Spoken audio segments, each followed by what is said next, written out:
We are now kicking back with three-time NBA All-Star and NBA champ Antoine Walker. What's shaking, big fella? Man, thanks for having me, guys. Not much, man. Just enjoying the quarantine time, I guess, if you want to call it enjoyment, but just getting through it. Appreciate you joining. Absolutely, man. Twan, we were talking a little bit before the show. Man, you have inspired a lot of basketball that's being played today, especially by big men taking some shots down deep.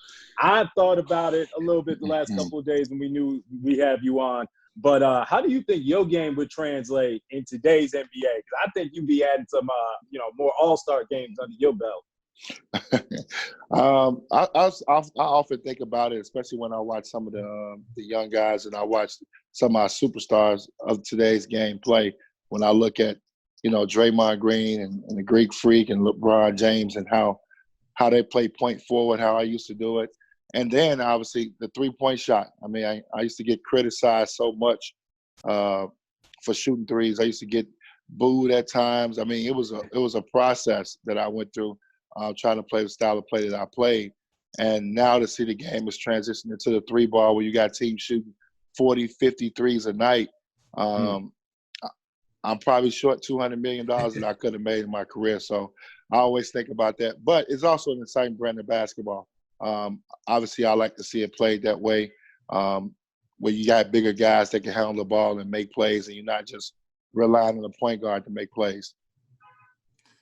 So, Twan, this last Sunday, we're all watching The Last Dance. Everyone's been tuning into that. We get to see a young Antoine Walker walking out onto the floor next to the likes of Michael Jordan. Not just MJ, but a lot of stars were on that floor that night.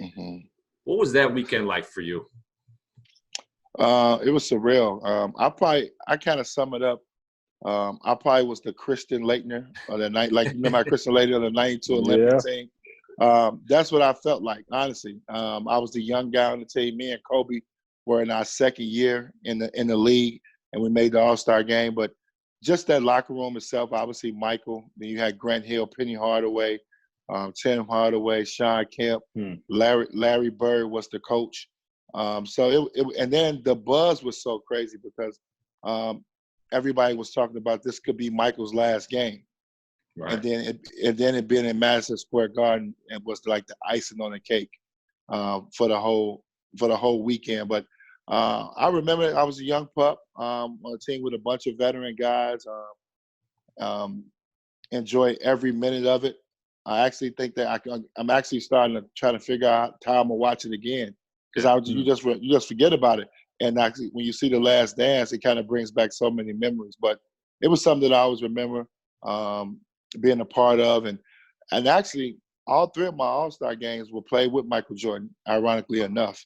So that I had to think about that too as well. But just a great feeling to be a part of that night. Antoine, you talked about taking the floor with Kobe in your second year in that All-Star game. You guys had your fair share of back and forth with the Celtics Lakers rivalry. Don't know if you know this, but head-to-head, you and Kobe have been keeping it pretty close. You were a 9-11 all-time against him head-to-head. Just what are your thoughts when you think about, some of those battles and those competitive games? I remember personally a game back in 2002 where y'all went back and forth. Kobe hit what we thought was a buzzer beater three. No, you did it. Hit that bank shot in, and I'm like, wait a second, dog. Antoine out there. What do you remember from those battles? Obviously, we didn't have the same excitement. I would say to back in the '80s, 90s when they had those huge matchups. But it still was special. It's just something about it's the buzz that you would get in the arena when you play in Boston or when you play in LA when those two teams matched up. I think both teams obviously were in. The Lakers actually were ahead of us as far as being a championship level team. We were in a rebuilding stage and trying to become a consistent playoff team. But it was epic battles. For some reason, we always played the Lakers really well. And we didn't have a true center. So we was able to play them, play Shaq and Kobe really, really well. And we had some nail-biters, some great finishes to those games. And they were epic. I mean, the games that I played in were epic. I know, obviously, they got a chance to go in the finals in the late 2000s and have some epic games as well. But we always played that Shaq Kobe team really well. So you mentioned you played in a few All-Star games with Jordan. you might have had some private workouts with him as well before his return to the NBA. What's that story all about? Well, in 2001, I got a random phone call back when you used to call people block. People would pick up. You guys probably too young to remember that. No, we know block calls. Anyway, yeah. So I get a phone call from Michael, and he talked about coming back. And at this time, I had kind of had a grasp on the city where I would bring all the guys together to work out. And he knew that I could get all the pros together and get them ready. And basically, that's what it was. I got everybody together. He told me he needed me back in the gym to work out with him. But he took a personal approach to me. So I was actually working out with Michael every day. And when I say that, I'm talking about lifting weights, individual instruction. And we played every day at 2 o'clock, pickup ball. So it was great for me. I couldn't believe the opportunity that I was getting. It was a surreal moment for me to be able to be with Michael every single day, and not just on the court, off the court. Yeah. I got an opportunity to get to know Michael on a personal level at his home with his family, the ins and outs. So it was great for me, and I got to spend probably the next 6 to 7 years up until he became the owner of the Bobcats, where we would be together all the time.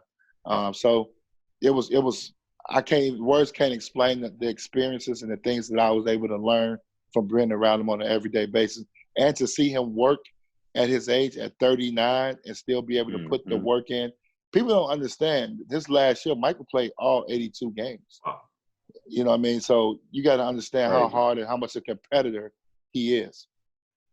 Those one-on-one workouts that you had with Mike, did you win a few? You got the best of them, right? Obviously, you were young and spry at that time. No, I wouldn't say I got the best of them. I mean, you got to think these runs were epic. I'm talking about this. At times, it was 30 pros in the gym. Wow. Playing pickup ball. And I mean, you could lose and have to sit 2 games before you get back on the court. They were epic, and his competitive drive every day to win and see who can win the most games. I mean, these were organized runs. We had 3 referees. Who has 3 referees in the summertime? I mean, that's just how he is. He wants everything. He wanted everything professional, everything what he was going to face, but he also wanted the competition stuff. And I think at that time, we probably had 25, 30 pros locally just here from Chicago. And then you imagine all the guys that flew in. So our runs were tremendous. Best basketball city in the country. Yeah, right. I'm a little biased, but yes, we are. So, one more Jordan story. What was this Ferrari flex all about? Yeah, we got to know. Well, you guys know. I mean, anytime in the summertime, I had a car fetish. At any one point in time, I had like 7, 8 cars, and you would drive a different car every day. Yeah, to work out, and not necessarily just switching up cars. And one day I came with a Bentley. I had bought a Bentley, a drop top Bentley. It wasn't a Ferrari. And he came, and he actually came out, saw it in the parking lot. He was like, "Oh, okay, this is a nice car. All right, nice car." He was like, "Now I'm gonna show you some nice cars." He drove a different Ferrari for a whole week with the matching sweatsuits. Yeah, that hurt. Yeah, that hurt right there. It let me, and I thought I was doing something big, and he came back and just, made me feel really, really small. Yeah, we definitely can't relate to that. Well, I got to know, since we on the subject, Juan, like what was your favorite car back in the day? Like what was your baby? What is it? What is it today? Nah, you know what car I really fell in love with was the Maybach. It was a dumb purchase. I'm gonna be honest with that, but it was my favorite car back then was a Maybach. Curtains, you didn't have to get tint, a little refrigerator in the car. I mean, it had some wells, some wells and bills in there. Yeah, absolutely.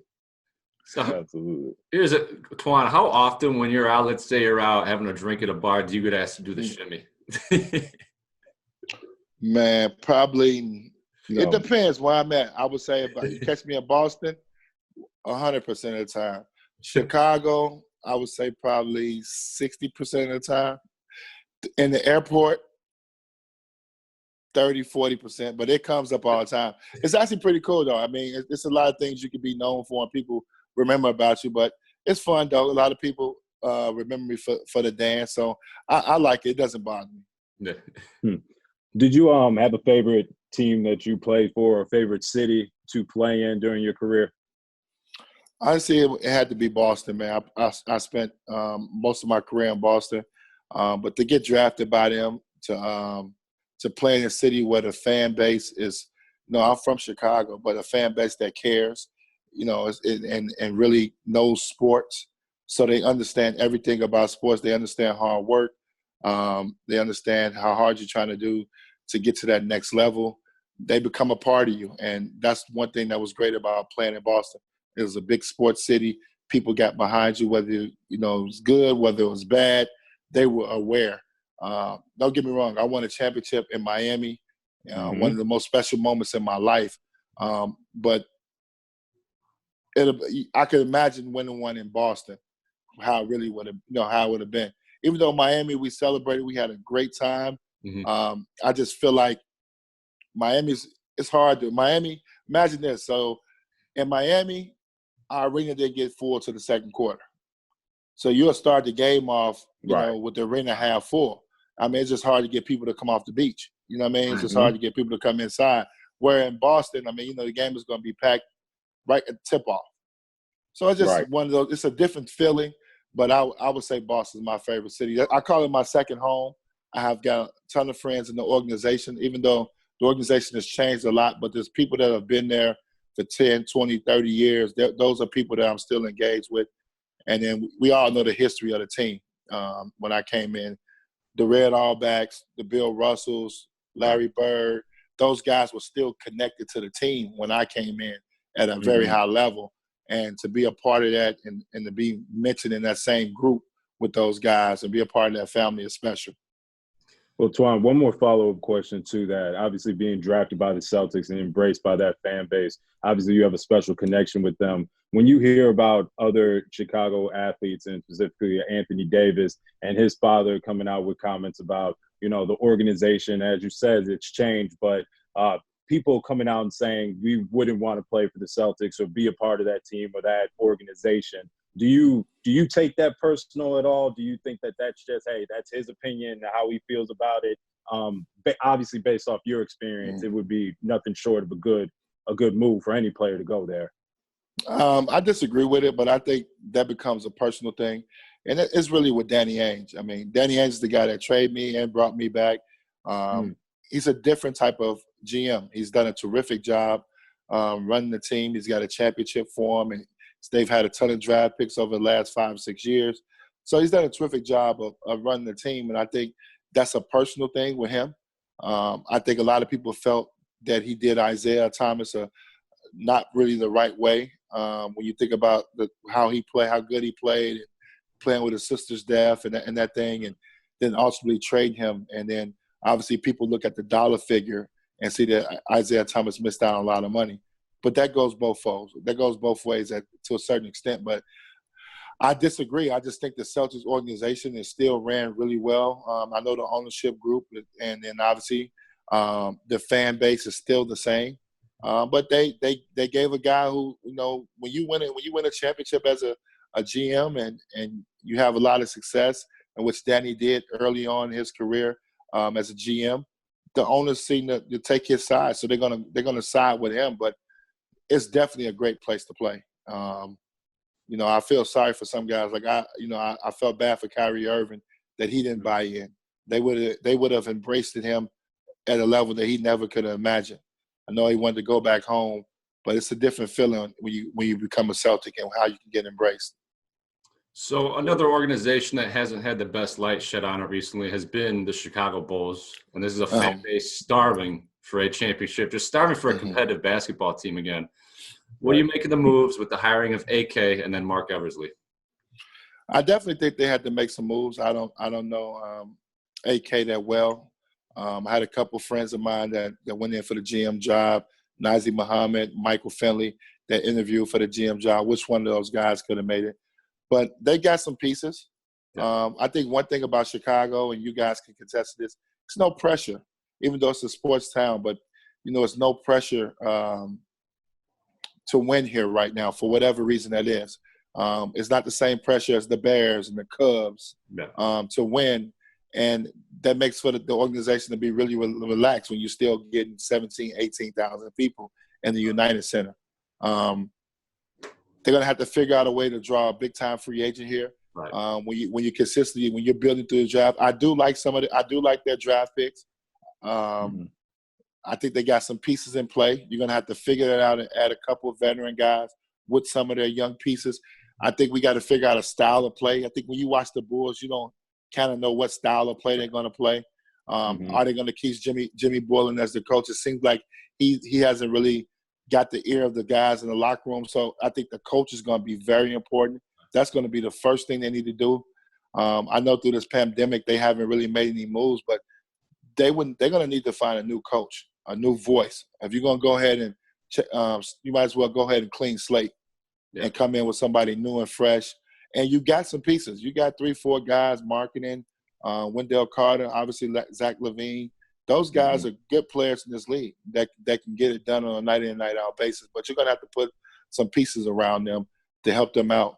But I like the fact that they finally, Jerry Reinsdorf, who's a very loyal owner, which I like loyalty, but he finally decided to go in a different direction and try to shake this thing up. Yeah, some coaching names that have come up. One that's got some fire behind it might be Adrian Griffin. Would you be a fan of that fit? Adrian's my guy. Adrian came into Boston with us. I think he was a free agent, a guy that really, really worked hard in Boston. He's a student of the game. Love his personality. I think he would do great as a head coach. He's had a ton of experience as assistant coach and worked for a lot of good coaches in this league.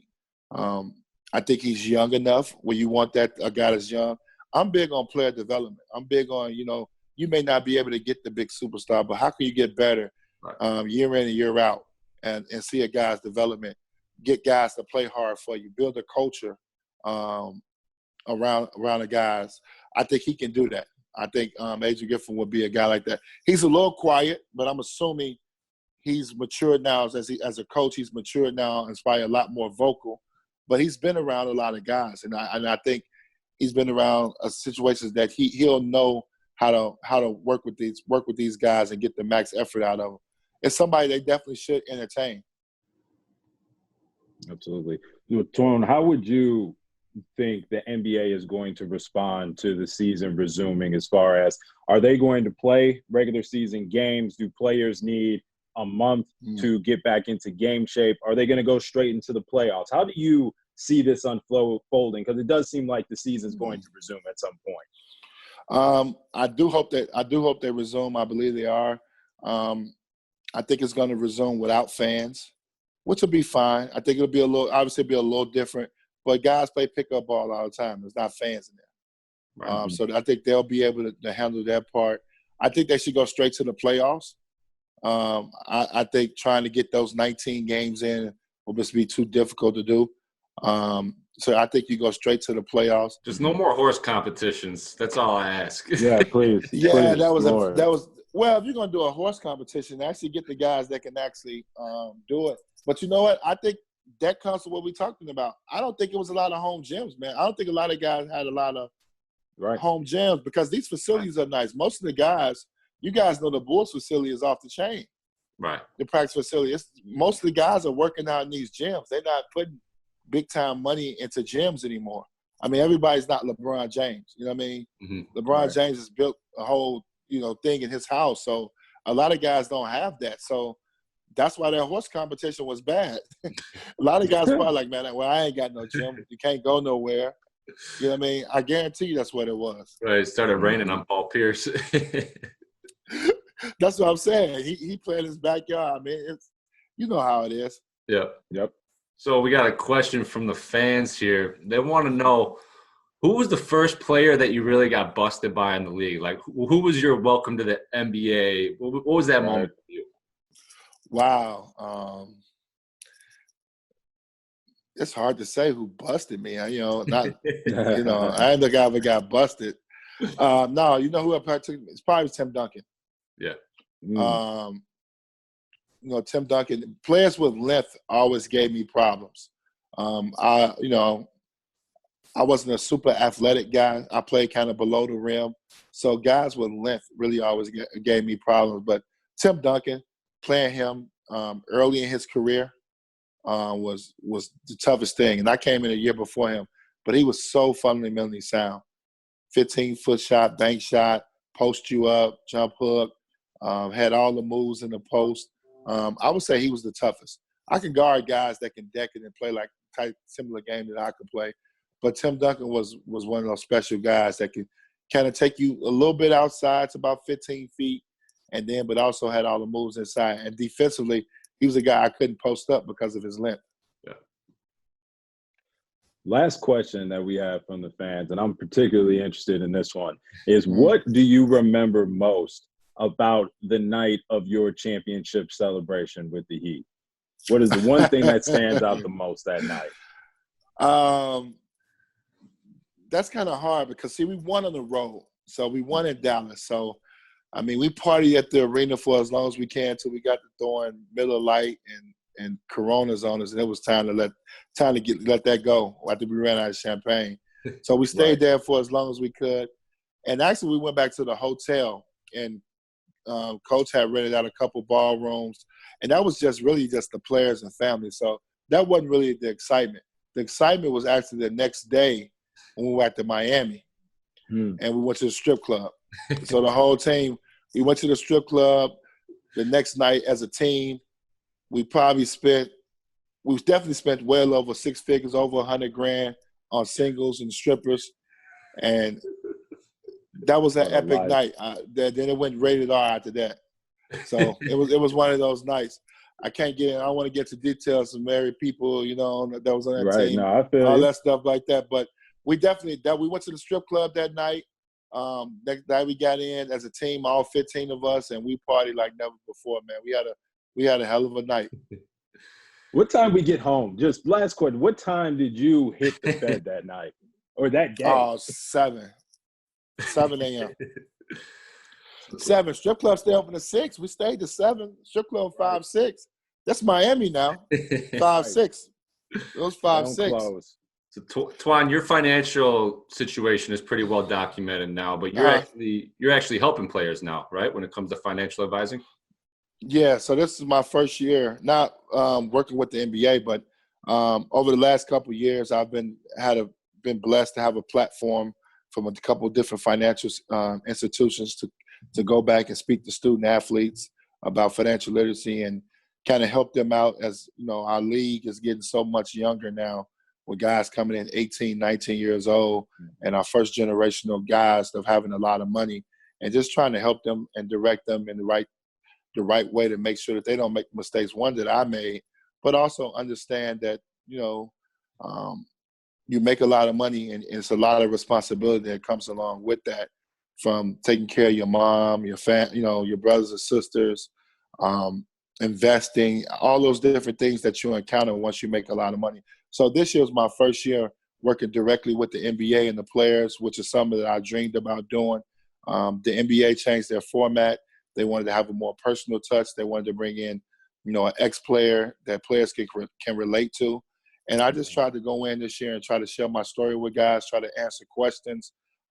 You'll be surprised, the guys of today going through the same thing every day. And we just got to try to change that percentage. And the league is at a great place right now. The average salary is at $7 million. Guys are making a ton of money. They're in much better position than the old days. And we just got to change that narrative of, guys going broke after 3, 4, 5 years out of being out the game. And I think we're starting to make some headway in that direction. Guys are much more smarter. We just did a Zoom call last week just talking about the pandemic and guys having money in the stock market and making sure they move their money in the right place. And it's just so much more attention to helping guys. I think the league is doing, and the Players Association is doing a terrific job to make sure guys make the right decision. And I'm happy to be a part of that. And hopefully it goes on for years. I would enjoy to do it and continue to share my story. The league is only going to get younger.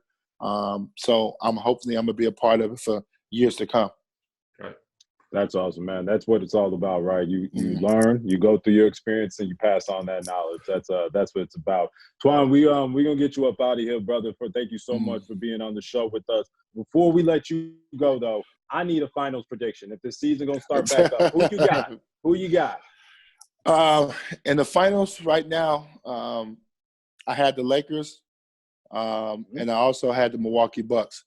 I thought LeBron James was having a monster year, MVP type season. I think their size was going to wear on the Clippers to get by them. I didn't like the Clippers, their size. I know they could score the basketball, but I thought the Lakers with their size were going to overtake them. Dwight Howard was having a really, really good year. He was getting great minutes. He was having great minutes. And I thought LeBron James was going to be the X factor in that series because if he played at the level where he gets 30 every night, I don't think Clippers could beat them. And he showed that little week that he went on that run when he beat the Clippers and the Bucks and all that. And I think Milwaukee's that I think it'll be a great finals. I love Milwaukee's team. I mean, Giannis is playing great. I love their additions to their team. They got size. They can shoot the three. They can defend you. So I think they're the best team in the East. I think I don't think nobody in the East can beat them. So I would love the Milwaukee Lakers finals with the Lakers winning the championship. Yeah, and anytime someone's ready to give up the crown to someone else, like let's say Giannis, LeBron always steps up to the occasion. Yeah, it'll be an epic. It'll be an epic. Finals, I think. But I think Giannis being his first time, you got to take LeBron just with the pressure and to be his first time. Giannis is going to be around for a long time. This will be his league probably for the next 3-4 years. And I see him going there, maybe stumbling on his feet maybe this year and getting one before it's eventually done. All right. Well, Twan, we appreciate the time, man. Thanks for kicking back with us. All right, Reynolds. Thanks for having me on the show. Yep. Appreciate you.